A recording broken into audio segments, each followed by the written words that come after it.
Hi there, welcome to MPC Markets 2025 Market Outlook. Joining me, Jonathan Jacadena. Hello everybody. So we're going to run you through a very quick summary, our 2025 outlook for investing. Obviously, we've got a more detailed version in a PDF, about a 25-page document for you. Just go to the website to download that for free. So we'll start with the general advice warning. Content presented in this webinar is intended for informational purposes only. It is not investment advice and it does not take into account your personal circumstances. Seek financial advice or professional financial advice before making any decisions. Past performance is not a reliable indicator of future performance. So some of the charts that will be in here today obviously reflect past performance. So JT, we'll just start with the IMF global growth forecast for GDP in the coming years. So I think the main takeaway from here is right over here. The main drivers of growth that have been, they're all forecasted to slow down. Okay, so what's happened over the last couple of years is that the US, the growth engine of the world, has actually outperformed expectations, and that's kind of why you can almost justify back-to-back years of 20+% gains. But the thing is, it's actually projected to slow down. So we just think more than likely, we could still have a good year in the stock markets, but the chance of another 20+% growth in the equities market is very slim.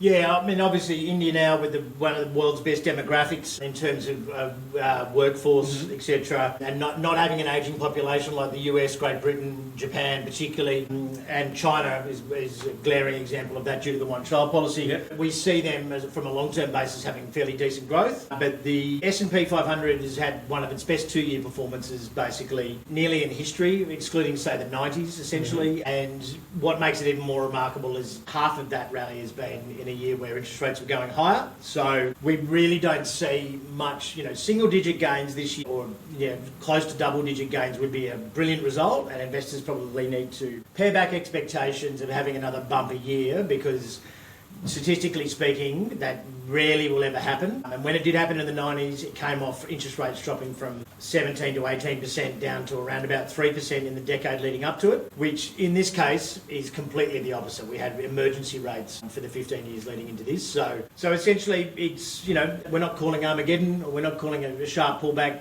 I do personally believe that this will be a bit of a bumpier year than the trajectory we've had in the last 2 years. However, I still think we'll probably finish with small gains over the course of the 2025. Yeah, exactly. So I think what could happen is that people that have just jumped into the markets last couple of years just understand that that's an outlier. Yeah, don't expect that to happen again this year. Well, yeah, in a rate hike environment, I think that's the best two-year performance ever. And I went back 100 years on the stats there for that one. Obviously, we've got the Fed meeting. We essentially had the expectations here of the terminal rate, which is the ending rate, being around the 4 to 4.25% mark mid this year. Mid this year, and then basically by the end of next year, we're looking at maybe around the 375 to 400.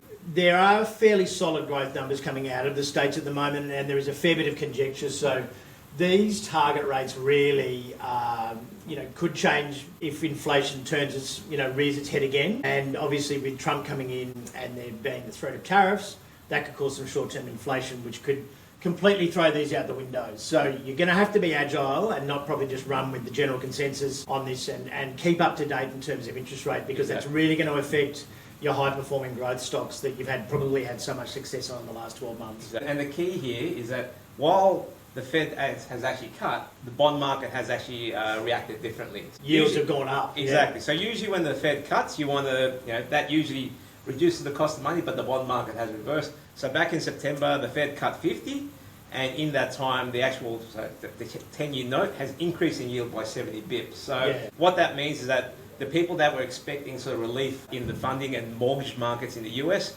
actually got a shock that the Fed cut and their rates didn't drop at all. Yeah. And actually increased in some cases. So I think that is actually, with the Fed cutting now into stock market at all-time highs, economy that's doing quite well, unemployment quite low, they're running the risk of either running it too hot and letting inflation come back in, and in that case, where are they going to go? That's exactly right. So look, interest rates they're often talked about, but the reality is they don't move a hell of a lot on the benchmark rates. Financial media tends to harp on them, but we've been of the opinion in Australia, particularly, that we wouldn't be cutting rates until Q1 next year, or in 2025, or maybe Q2.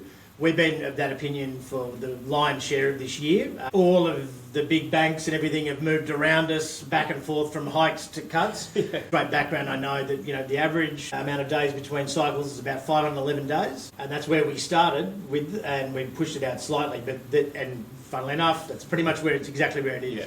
If we see inflation go higher in the States, inflation remains stubborn here in Australia. Because the RBA didn't didn't hike as much, we actually don't have to take back those rate hikes. So whilst we've had Australians are complaining about not following the US, well, we didn't follow the US all the way up either. That's so right. Our average rate has remained much more stable.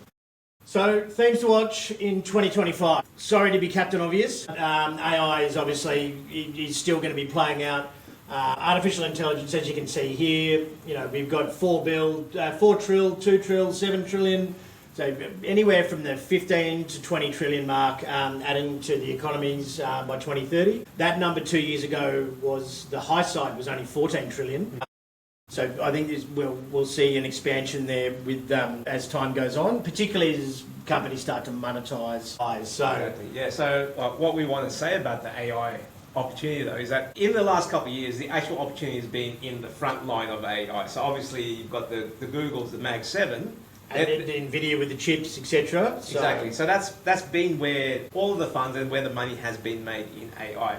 And what we're saying now is that actual thematic, while it does have room to grow, it is super, super expensive and super risky at the moment. Yeah. And what we kind of see as an easier way to take advantage of it is look at what's the next stage of AI. What we're calling maybe stage 2 of AI is that now that the technology is being developed and actually being deployed out and being made available, now it's the companies that will actually deploy and actually come out with solutions that save cost and increase productivity. And they're going to have to build infrastructure. Exactly. Basically. This is CapEx from the major AI hyperscalers. It's in US billions. So you've got Google, Amazon, Meta, Microsoft and Oracle just in this chart alone. And obviously you can see here 2023 was 126 billion. 2024 will finish around about that 200 billion, and then obviously we're seeing further compounding expenditure. The likes of Microsoft has gone and basically restarted its own nuclear power plant. You've got Amazon we're investing in small modular reactors as well. And so one of the easier ways to take advantage of this here in Australia is that through copper exposure and then the energy that powers it, uranium exposure as well. So the ASX is probably in fairly decent shape and particularly with resources and energy being our 2 worst performing sectors this year, there is actually some genuine value out there at the moment. So, a rotation out of those hyper growth into, those commodities and real assets that they're going to need to build to scale this up. The likes of BHP or Paladin, etc., are probably fairly likely candidates for that. And we will get onto commodities a little bit further along the piece. Well, and we'll start with precious metals. So gold has actually, in 2024, has actually been one of the easiest trades. Easier is a bit of a mischaracterization. But basically, gold has been in a nice long uptrend all year. I think it was around 1900 at the beginning of the year, went all the way up to 2850, and it's pulled back, and the pullback's been quite sharp. It's been down to 2600 and it's trading around 2650, 2700 at the moment. So, and if the euphoria around Trump winning the election wasn't around, it'd probably be 3,000 by now. Exactly. But at the moment, patriotism's overriding logic, and we're seeing that a little bit of a flight back to the US dollar, which we don't really see continuing into the next year. So the main drivers behind, just like with any market, gold has always been supply and demand. And the demand's coming from the central banks. So obviously, central banks from all, apart from the US, have been all accumulating gold, and it's always good to have central banks behind your trade. So we just think gold is still one of the stronger thematics going into next year. Yeah, interestingly, a lot of this central bank demand, and obviously people will always point to China, etc., but it's some of those smaller Asian countries, Philippines, Singapore, etc., the list goes on, that used to just hold US dollars as their reserve, and they're actually diversifying, as is China, diversifying into gold, just due to the US debt, and which we will, obviously we'll get onto at a later date. So my favourite is silver. We've got a gold bug over here, and he's been killing me most of the year. But I do always like a value trade, and obviously, as you can sort of see here, silver in the long run, particularly when you have an easing environment. That usually brings the US dollar back, which helps gold. But then, obviously, once the economy troughs and the industrial use starts to pick up, silver's used in solar panels, it's used in electronics, surgical equipment, and a bunch of other things. Whereas 60-odd% industrial use versus say 12 for gold, you see silver start to really catch up. So that's really what I'm expecting in the next 12 months. Still really a store of value trade, and still very, very much to do with people going back to real assets, but I do think that silver will be the outperformer. However, I think we're of the belief you probably should be holding both. That's for sure. And just as a bit of a bonus, we will come out with a rec, but Andean silver is one of my recommendations, and I was on media. That was your advent calendar. That's right. That's your bonus for sticking with us. So copper's another one.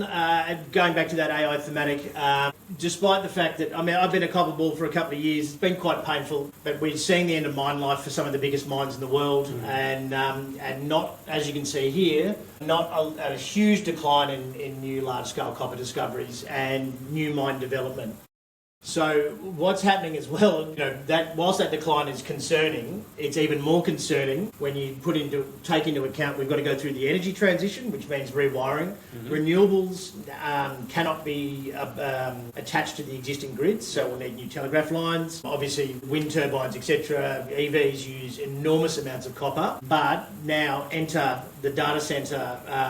And realistically, you're not just competing with emerging industries here, with the renewables industry. The people that are going to need copper to wire their data centres happen to be pretty much richer than most countries in the world. With the Mag 7, the likes of what we said before, AWS or Amazon, Google, Microsoft, etc., they're sitting on $500 or $500 billion in excess cash. Yeah. So I don't know about you, but I don't want to be competing against those guys. No. If it means so. And guys with the blank checks can basically buy blank checks and the whole world is their market. And I will just want to highlight that copper mines usually take about 10 years to go from discovery to even start production. Yeah, there's going to be a deficit quite soon. We have had the likes of Jeff Bezos and Bill Gates in co-investing with BHP to use a Google Maps mapping program to try and find new copper discoveries. So they've probably read the tea leaves, as much as anyone there. So BHP will obviously be one of your best plays here. Yes. You can use the wire ETF, which is a little bit more diversified. Sandfire in our market's probably fairly expensive, just due to the fact that it's the only non-BHP copper miner of any scale in Australia. So here we are at the US debt. So now it's time to talk about the risks. Yeah. This is the not so good part. So US debt is in the red here, and obviously we've seen it slowly increase, but then obviously from around about 2012 exponentially increase. So never really cracked 10 trillion until the GFC, and now here we sit at 37 trillion, increasing by $1 trillion basically every 100 days, which is mainly interest payments. So what we're seeing here, obviously the higher it gets, this yellow line here is the interest payments as a percentage of total government tax receipts. Obviously, we've never seen it go above, say, the 9. This is around about the 9 or 10% mark down here. We're 17% here, but by 2028, and just think about that, folks, 3 years, it will start consuming anywhere close to 50% or 45 to 50% of total tax receipts. If to relate back to your mortgage, if you're going for a mortgage approval and you already had a loan where half of your income is being taken up by interest payments, you're probably not a good credit risk. So so even though Elon's coming in and Vivek's going to try and cut the government excess, don't forget Trump wants to reduce taxes while increase spending. So they got their work cut out for them, and that's why this is one of the reasons. Just the US debt spiral. That's still one of the reasons that gold is still a great investment. Yeah, because it'll end up meaning a potential credit downgrade for the US, and possibly it'll mean that it's harder for them to obviously raise capital, which the Treasury needs to keep general government services open. But what it does is it really reduces the faith in the US dollar as the world reserve currency. And there are other factors at play there as well, with obviously the emerging BRICS coalition, which we'll get onto here. So in the blue, you've got the original members. Brazil, Russia, India, China, South Africa, BRICS. But then you've got the green, which have recently joined, and then red, partnership countries. This was formed in 2010, so it's 14 years old, and essentially 37 different countries turned up to the latest meeting. That is, it's quite alarming, including the Saudis as well, which is the oil supply for the US. And look, this is a gold-backed currency. They are fairly sick of the US basically treating the world as an infinite credit card, and they're wanting to move back to a gold-backed currency. Yeah. So the main thing here is that people keep using the term de-dollarization. What I believe is that it's not the risk of them actually going off the gold standard. It's actually who is going to fund and pay for their government debt. If they can't finance their debt at reasonable levels, then basically they have to cut spending. So that's actually the bigger risk, and we've seen it in the bond market already. Like basically the yields keep going up, which means that that US debt problem gets worse. And little old neutral Australia here. Yes. Given that Russia, China, India, and Brazil are apart from us, are the top 5 iron ore producers in the world. Russia and South Africa produce 70 to 90% of the world's palladium and platinum, which is needed for motor vehicles, for surgical equipment, etc., electronics, etc. as well. We will, as a country, hopefully we stay relatively neutral and friends with everyone, because they're currently our biggest partner, and these guys, if the tariffs do come in that Trump's actually talking about, these guys are the largest steel importer in the world by far, and they're going to need us. So that's another thing that plays sort of well into that, where that buying opportunity might be in the resources and the materials sector this year, because you've got the likes of Fortescue, Rio Tinto, BHP, all trading at mid-single digits. And they actually yield single-digit PEs, it's incredibly cheap. Yeah. It is incredibly cheap, and because of China's weakness over the economic weakness over the last 2 or 3 years, realistically, I think the bad news is priced in, and fingers crossed we see a pretty nice year for that resources sector next year. So another big risk is, and just to explain, so this is a map obviously of Taiwan, and then we've got China here. And this is really to show that the TSMC, which is Taiwan Semiconductors, who produce most of the world's chips, I think 60% of the world's total chips. They produce 90% of the world's high-grade chips and 100% of Apple's chips. Yep. And it's all in one place. But what we have is a history of these red sections here, and blue sections are where China has done live military exercises in very recent time, and they have got a history. They have blockaded Taiwan 3 times in history before, and most interesting point, Taiwan imports 98% of their energy via fossil fuels, and they only have a 7-day reserve. So those chip manufacturing factories, they need constant energy, and they could easily just be blockaded. So the thing is, China doesn't have to take it over. They can just delay the ships by 2 weeks. In China's mind, it's apparently theirs anyway. Exactly. When we're talking to put the pinch on this factory and the supply chain to the 7 biggest companies in the world, it would take 14 days tops, 7 days tops. We're not saying this is going to happen, but we're just saying this is a huge risk. Yeah, it is something that you need to be aware of, because if it does happen, you will need to react fast, because the concentration of that Magnificent 7 in the US stock market at the moment, if they are to fall, the indexes will fall with it. And so that is one of those things that not a lot of people are talking about, because it is a very small chance. However, I thought the Ukraine was a very small chance as well. So it's one of those things that you just need to maybe set a plan for, particularly if you've got high growth US exposure in that Mag 7, and make sure that you've got a plan to exit. So this is basically showing what, TSMC, Broadcom, Qualcomm, Nvidia, Apple, AMD, 60% of Wi-Fi devices, nearly 70% of all mobile devices, all the graphics cards, and that affects basically everything. They make everything. That's the big risk that we're holding. If you're sitting at your computer right now, you've probably got about 10 TSMC chips in the devices you've got around you. But it's going to affect. I mean, here is the industries that will be affected by loss. and it is a long list. So it is one of those things we just thought we'd raise, as you know, it's not really out there in terms of being pointed out as a risk. So really coming into conclusion, and obviously if you want to dive deeper into this, we do have that extended PDF which goes into much more detail and gives you far more statistics, etc. But 2025 really, it's a good year to be agile. Yes. And I don't think it's going to be one of those charts that starts here and goes like that. Yeah. It might be a little bit of this. And the thing is, the reason why I've actually been able to be quite bullish this year is that there's just been momentum to the upside.